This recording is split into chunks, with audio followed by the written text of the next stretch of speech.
Être un faucon sur la Chine est à la mode politiquement à Washington ces jours-ci et le vice-président américain Mike Pence s'est présenté jeudi dans cet hôtel luxueux de la capitale américaine pour parler des liens de la politique chinoise à la politique étrangère des États-Unis.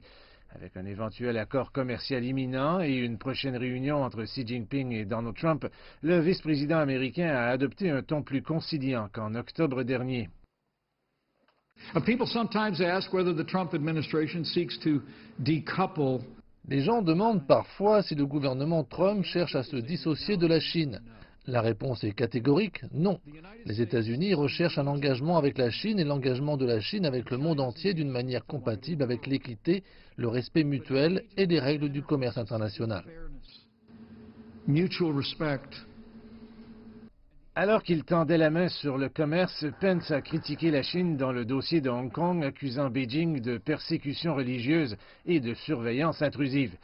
Pence a également ciblé le géant des vêtements de sport Nike pour ce qu'il a appelé faire des courbettes devant le gouvernement chinois à la suite de la controverse récente sur la NBA, la Ligue nord-américaine de basketball.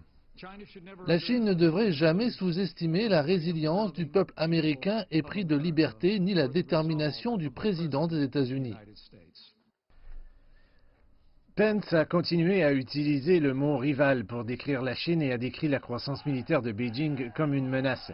Mais dans le même temps, il a réaffirmé la politique d'une seule Chine à l'égard de Taïwan et a déclaré qu'il avait constaté des signes de retenue de la part de Beijing au sujet de Hong Kong.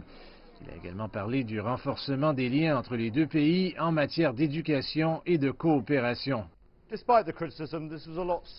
En dépit des critiques, ce discours était beaucoup moins agressif que celui prononcé par le vice-président américain il y a tout juste un an.